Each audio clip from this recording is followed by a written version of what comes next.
그러면 이제 2부인데 네. 정말 우리가 저도 궁금하고 왜냐면 이 후배 우리 그 노 사장님이 투자 관련된 얘기를 저도 자세히 모릅니다. 그래서 투자 관련돼서 부동산에 관심이 네. 언제부터 그러면 실제적으로 이제 내가 좀 해봐야 되겠다라고 한 게 2013년도에 그때 이제 달서구의 모 아파트를 이제 특공 신혼부부 특공으로 이제 청약이 당첨이 되면서 그때 관심을 갖게 됐습니다. 그때 혹시 그 아파트 명은 밝힐 수 없지만 그때 네. 분양가 기억나나요? 그 당시에 제가 34평 분양 받았을 때가 아마 2억 4천으로 기억합니다. 아, 2억 4천에 그렇게 신혼 특공 받아가지고 네. 그거를 이제 실거주를 한 거예요? 아니면 뭐 이렇게 네. 그래갖고 제일 처음에 이제 분양을 받게 되면서 이제 제일 처음에는 실거주로 분양을 받았었어요. 그러면서 살다가 제가 그때 주택에 전세를 살았는데 그때 아이가 태어나면서 아이가 거기 기름 보일러였는데 기름 보일러에 대한 그런 약간 뭐랄까 외적인 피부가 안 좋아지면서 약간 그 얼굴 빨개지는 반점들이 몸에 좀 생기기 시작하는 것 같아서 정확한 건 아니지만 이제 좀 빨리 아파트로 이사 가고 싶다라는 그런 게 생겼어요. 그래서 그 당시에 이제 피가 요 얘기해도 될 금액 피는 얘기해도 되지 됩니까? 뭐. 피는 얘기해도 되죠. 그 당시에 이제 피가 약 3천 정도, 3,500 정도 됐던 것 같아요. 이제 정확하게 기억이 안 나서 너무 오래됐기 때문에. 그래서 그 3,500을 주고 팔았습니다. 그 아파트를 팔고 그 근처에 있는 약간 신축, 완전 신축은 준신축 아니고요. 비슷한 예, 거. 제 기억으로 아마 2년 되는 아파트로 기억해요. 그 아파트로 이제 입주를 실제로 매매를 했습니다. 근데 그때 이제 스토리를 좀 알려드리면 이제 그쪽에 아파트 세 라인이 있었어요. 역 근처에 바로 위에 1번이라고 하면 그 바로 역 밑에 2번, 그 밑에 3번이라는 아파트가 있었어요. 둘 다 그 당시에 가격을 얘기해도 되는지 모르겠는데 네, 아파트 이름 얘기 안 했으니까 말씀드릴게요. 2억 8천, 2억 6천, 2억 4천 이렇게 생각하시면 돼요. 2천 차이였어요. 한 블럭당 내려갈수록. 근데 세 개를 가보니까 제가 봤을 때는 확실히 아무래도 2억 8천짜리인 1번 아파트가 제일 좋았죠. 역 바로 앞에. 역 근처에. 네. 근데 그 당시에 제가 가진 돈이 모을 수 있는 게 2억 5천 정도밖에 안 됐어요. 그 대출을 받아도. 그래서 이 아파트를 사야겠다라고 생각해서 아버지한테 가서 빌려달라고 했습니다. 받은 게 아니고 아버님 이만 좀 빌려주세요 해서 그 1번 아파트를 사게 됐습니다. 네. 그래서 실거주에 있는 거를. 근데 그때 사고 나서 이제 보통 가계약을 하잖아요. 계약을 하고 본계약 잔금 치를 때 그 사이에 벌써 2천 정도 올랐어요. 그러면서 소장님이 계약하는 이제 잔금 치러 가면서 사장님 좋으시겠어요? 하면서 올랐잖아요. 하면서 그러니까 그 당시에는 근데 그런 투자 개념이 없었기 때문에 실거주로 샀기 때문에 뭐 오른다고 내린다고 상관이 있어요라고 했죠. 그렇지. 근데 그리고 나서 이제 재테크를 하게 되면서 이제 오르는 게 좋구나. 예, 올라야 되는 아파트를 또 사야 되는구나. 좋은 아파트가 많이 오르는구나라는 것도 알게 됐죠. 그 다음에. 그러면 그때부터 해서 그러면 조금씩 2014, 15, 16년 넘어가면서 그러면 분양권을 계속 투자를 한 거예요? 네, 그 다음에는 이제 아까도 말씀드렸지만 그걸 사면서 제가 돈이 없었거든요. 그렇지. 아버지한테 다 돈을 영끌까지 다 했지. 돈 다 했지. 빌리고 했기 때문에 그러다가 제가 몰랐던 게 하나 있었어요. 마이너스 통장 대출이 되더라고요. 그때 직장인이었으니까. 회사를 다닐 때이기 때문에 지금보다는 그때 대출이 좀 많이 났고 연봉보다 플러스 몇 백이 더 났어요. 그래서 그걸 빌미로 어떻게 보면 이제 괜찮은 아파트들을 공부하다가 이제 한 개씩 분양권을 사게 됐죠. 예. 그 당시에는 또 전매가 또 6개월 지나면 거의 다 가능했었거든요. 그래서 그때부터 분양권을 이제 투자하기 시작했죠. 우리 그 노 사장님은 구축보다는 신축이나 이런 걸 좋아하네요. 그러니까 네. 투자를. 제가 그때 투자했던 원칙 중에 딱 하나가 초보였기 때문에 제가 이제 확신이 많이 없었어요. 그래서 투자하는 아파트는 만약에 이게 떨어지더라도 반값이 되더라도 제가 살 집만 투자를 했었어요.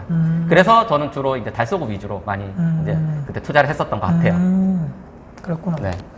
그럼 그렇게 해서 내가 이제 신축을 사거나 분양권을 내가 중간에 피해를 주고 사서 네. 또 보유를 하고 있다가 피해를 받고 팔고 이런 과정 속에서 그러면 지금은 어떻게 됐어요? 지금은 현재 지금은 상태에서는? 이제 네. 다 정리가 거의 됐고요. 그리고 지금은 이제 입주할 분양권을 한 게 청약이 당첨된 게 있어서 최근에 청약이 그때 신혼 특공되고 한 번도 된 적이 없어요. 청약은. 근데 이번에 처음으로 됐어요. 근데 그것도 실거주로 산 거지 투자로 약간 산 건 아니거든요. 그래서 실거주로 지금 분양권을 한 개 갖고 있고요. 그리고 아까 얘기했던 그 첫 집 역 앞에서 샀다는 그 집을 현재 이제 살고 있습니다. 이제 그 집은 아마 이제 팔고 그 신축으로 다시 이제 분양받은 그 집으로 이사 예정이고요. 그러면 어차피 지금 한다고 했어도 크게 다주택자 된 건 아니었고 지금도 네. 사서 또 매도를 하고 사서 매도를 하고 현재도 이제 분양권 하나 이제 거기 네, 지금 사는 현재 실거주 아파트 있는 하나. 네, 실거주 아파트인데 아파트 여기서 현재까지는 하여튼 더 사는 게 아니고 예. 여기를 이제 신축 우리가 분양받은 거를 입주 시점에 가면서 기존에 있는 것도 매도하면 또 1주택자가 되는 거네요. 네. 그러니까. 그래서 저는 이제 돈도 일단 첫째는 없었고요. 그래서 다른 분양권을 매도하고 다른 분양권을 계속 매수하는 식으로 했어요. 왜냐하면 돈이 없기 때문에 분양권 2개 들고 갈 약간 그런 돈도 없었어요. 여유가 없었기 때문에 그렇게 했고요. 네. 그러면서 이제 시세 차익을 저는 항상 뭐 약간 유튜버를 저도 많이 보지만 유튜브 보는 분들이 그런 얘기 많이 하실 거예요. 내가 아무것도 안 하고 가만히 있는 것보다는 분양권을 사서 조금이라도 100만 원이라도 저는 벌면은 저는 좋다라고 생각하는 그런 주의이기 때문에 수익이 우선이거든요. 그래서 작은 수익이라도 벌기 위해서 조금이라도 계속 그냥 노력하면서 샀던 것 같아요. 엄청나게 큰 수익을 낸 적은 분양권 없어요. 네. 대신 그래도 뭐 최소 뭐 일단 직장인 월급에서 뭐 직장인 연봉 정도로 피를 벌어본 적은 있었던 것 같아요. 그럼 네. 이렇게 계속 큰 실패 없이 이제 성공으로 갔단 말이죠. 네. 그러면 이제 와이프분이 그러면 투자 성향이라든지 재테크 성향 이런 건 어떤 것 같아요? 그 와이프는 하나도 몰라요. 와이프는 경제권도 제가 쥐고 있고요. 그 와이프는 제가 사는 건 뭐 거짓말은 안 하고요. 그냥 이거 샀다, 이거 팔았다 얘기는 다 해주고 있어요. 네. 그래갖고 경제적인 거에선 저한테 관여를 딱히 안 해요. 그리고 반대로 저는 이제 와이프한테 집안일이라든지 육아에 대해서는 저도 따로 뭐 얘기를 하는 건 없고요. 서로 약간 경계를 지키면서 살고 있어요. 왜 그러냐면 이제 저도 이제 이제 부부 상담을 한 번씩 제가 한다고 뭐 계속적으로 말씀드리고 있는데 항상 그것 때문에 많이 싸우거든요. 그렇죠. 한 사람은 해야 된다 그러고 반대는 하지 말자, 지금 하면 안 된다. 그것 때문에 싸워서 많이 온단 말이죠. 근데 전적으로 아까도 얘기하셨듯이 조금씩이라도 성공을 계속적으로 하고 돈을 내가 벌었기 때문에 와이프 입장에서는 믿음을 가지고 이제 하는 거네. 그러니까 맞죠? 제가 봤을 때도 그래. 만약에 처음에 산 아파트가 반토막이 나고 처음에 산 분양권이 마이너스를 보면서 팔았다면 아마 와이프가 말렸겠죠. 그다음부터는 예, 주식도 똑같겠지만 근데 이제 처음에 샀던 아파트가 이제 오르고 그리고 이제 저희한테는 솔직히 그 집이 너무 과분했었거든요. 너무 좋은 집이었어요. 저희 재정 상태에 비해서는. 저희가 이제 시작할 때는 처음에 말씀드렸지만 주택 전세를 살았어요. 그 이유가 돈이 없어서 그런 거거든요. 네. 아파트를 전세를 못 가서 주택 전세를 간 거였어요. 예, 빌라도 갈 정도가 안 됐거든요. 네. 그러니까 그래서 빌라도 갈 정도가 안 되는 이제 주택 전세에서 처음 네. 결혼 생활을 시작했네요. 주택 전세도 저희 돈이 얼마 없어서 최대로 대출을 받았었어요. 제 기억에 70%인가 80% 대출을 끼고 주택 전세를 간 거였어요. 예. 그래서 지금 뭐 저희가 그렇게 많이 번 건 없고요. 그래서 지금도 자산이 그렇게 많지는 않아요. 원래 없이 시작했기 때문에. 예. 그래도 계속적으로 네, 조금씩 투자를 조금씩, 했기 때문에 안 했으면 지금 아마 많이 암울했을 것 같아요, 진짜. 그러면 이제 주변에 이제 친구들이나 지인들 중에서 이 투자나 부동산 관련돼 가지고 이렇게 뭐 얘기를 자주 한다거나 아니면 관심이 요즘에 어때요? 친구들이나 뭐 지인들 중에서? 그러니까 지금 나뉘는 것 같아요. 이제 어느 정도 나이가 있기 때문에 40부근 오면 거기에 관심이 있는 사람과 없는 사람은 나뉘죠.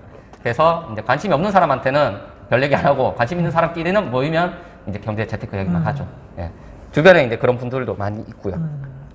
그럼 이제 어떻게 보면 이제 아까도 제가 와서 잠시를 얘기를 해봤는데 투자 공부를 내가 막 본격적으로 해가지고 이제 막 전문적으로 하는 이제 그쪽은 아니다 보니까 이제 2013년도부터니까 투자 처음에 시작할 때부터 기간은 지금 길단 말이죠. 근데 아직까지 내가 뭔가 지금 초보자들, 그러니까 이제 막 하시려는 분들이라든지 이제 1주택인데 뭐 조금이라도 자산을 불리려고 하시는 분들께 어떤 말씀을 뭐 도움되는 말씀을 드릴 수 있을 것 같거든요. 그래서 초보자분들 대상으로 해가지고 혹시나 뭐 그렇게 해주실 말씀이 있으신지.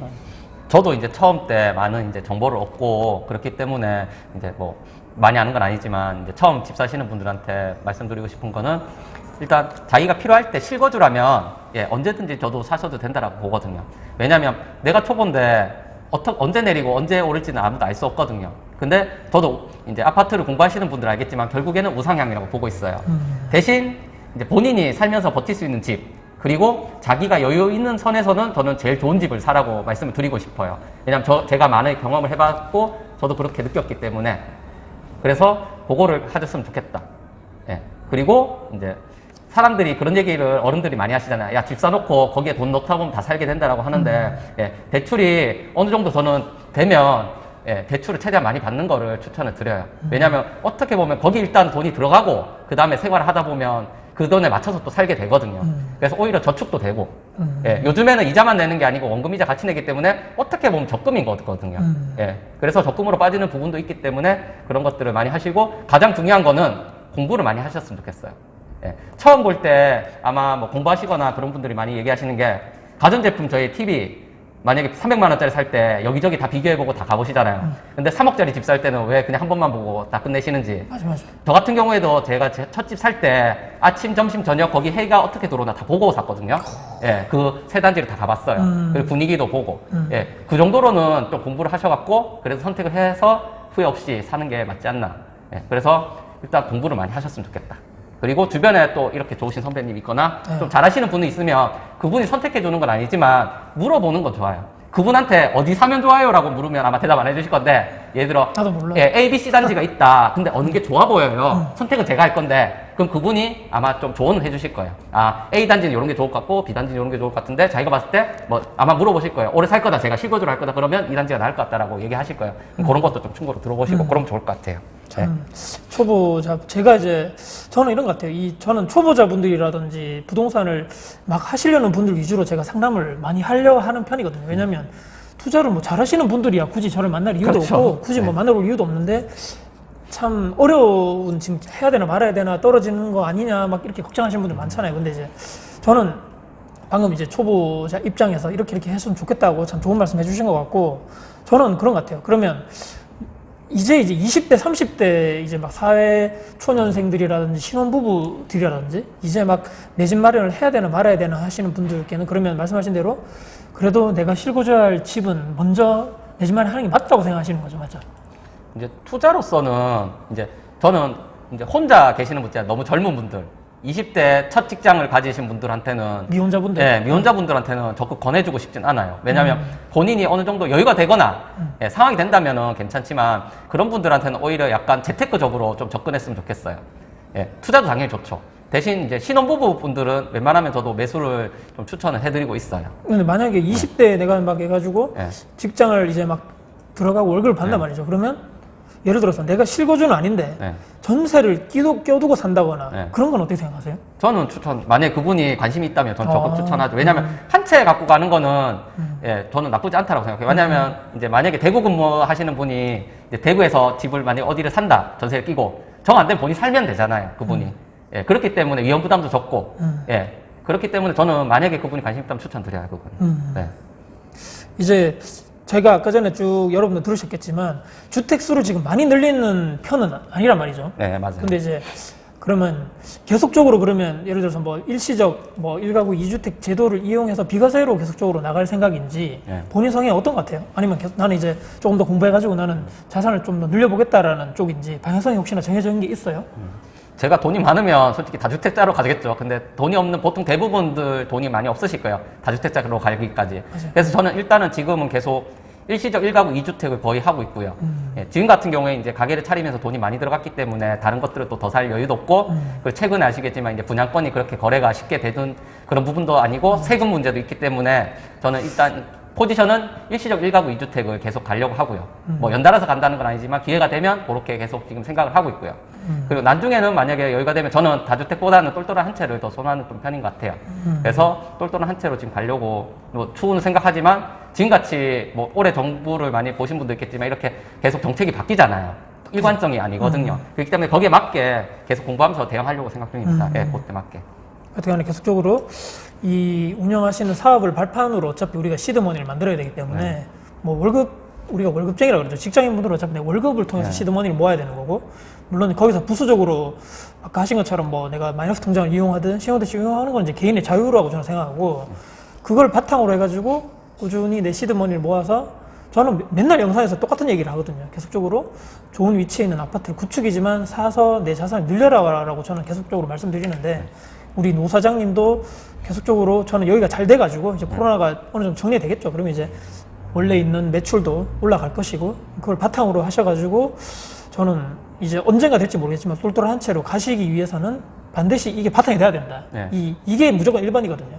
이거 안 되고 뭐 나가가지고 막 사업을 해서 막 이거는 제가 볼 때는 좀 일반적인 우리 같은 사람들에서 좀 힘들지 않을까. 네. 천재가 아닌 이상. 힘들죠. 그건 네. 말이 안 되죠. 네. 네. 그래서 이 영상을 보시는 직장인분들도 마찬가지고 이렇게 자영업 하신 분들도 일단 내 업이 저는 1번이라고 생각하거든요. 무조건 여기서 성공하고 이게 베이스가 딱 단단하게 딱 돼야지만 이걸 딛고 점점 이제 견고하게 전 올라갈 수 있다고 생각하기 때문에 저는 오늘 이 노 사장님 후배지만 얘기를 들어보고 제가 오늘 온 이유가 있어요. 여담이 아니고 참 옛날 학교 다닐 때부터 착했고 그러니까 공부는 뭐 그러니까 잘 열심히 했고 그 마인드 자체가 너무나 좋은 후배거든요. 참 착하고 그래가지고 오늘 꼭 오랜만이지만 제 첫 이 인터뷰 영상에 제가 꼭 모시고 싶어가지고 부탁을 했는데 흔쾌히 나와주셔가지고 너무나 감사드리고 하여튼간에 저는 승승장구하시기를 사업도 마찬가지고 가정에도 계속적으로 아이들도 와이프도 그다음에 더 나아가서는 이제 똘똘한 한 채로 가기 위해서 계속적으로 열심히 공부도 하시고 그렇게 해서 원하시는 바를 목표를 꼭 이루시기를 간절히 바라면서 오늘 마무리하면 어떨까 싶습니다. 네. 혹시나 마지막으로 드릴 말씀 있나요? 구독자분들 대상으로라 뭐. 저도 이제 어렸을 때가 있기 때문에 지금 이제 40이 이제 더 있지만 이제 처음 만약에 이제 공부를 하시는 분들이 있다면 이제 어떻게 해야 될지 모르잖아요, 공부를. 어렵죠. 예, 저는 그래서 옛날에 이제 초반에 투자할 때 주변 지인들한테 많이 얘기하니까 첫째 뉴스를 많이 보라고 얘기해요. 경제 뉴스 같은 거. 예, 연예 뉴스 보지 말고 제발 경제 뉴스를 봐라. 그리고 두 번째는 책을 많이 읽었으면 좋겠어요. 네. 예, 제일 처음에는 이제 모르기 때문에 한 달에 최소 한 권 정도는 읽어야 된다고. 저는 책을 좀 많이 읽었었거든요, 그 당시에는. 지금도 최근에 책을 사서 또 읽고는 있는데 예, 그런 책들을 사다 보면 이 책은 나한테 맞아, 이 책은 안 맞아 이런 게 있거든요. 예, 그런 것들을 좀 판단하실 수 있었으면 좋겠어요. 그래서 결론은 공부를 좀 하셨으면 좋겠어요. 맞아. 초보자분들은. 맞아. 너무 그래서 책을 읽고 뉴스를 많이 보셨으면 좋을 것 같습니다. 그리고 본인의 확고한 의지로 인해서 진짜 딱 사야겠다고 생각하면 사갖고 그렇게 해서 좋은 결과가 나왔으면 좋겠습니다. 네. 알겠습니다. 오늘 이렇게 영상 네. 마무리하겠습니다. 고맙습니다. 네. 나와주셔서. 네. 아이고, 노 사장 오늘 고생 많이 했다. 맛있게 먹자. 네. 맛있는 거 사줬습니다. 그렇게 인증사세요. 뭐야 이거? 이름 뭐야 이거? 이거 규동. 규동. 네. 규동이랍니다. 잘 먹고 가겠습니다. 소기도 거리죠. 일본이거든요.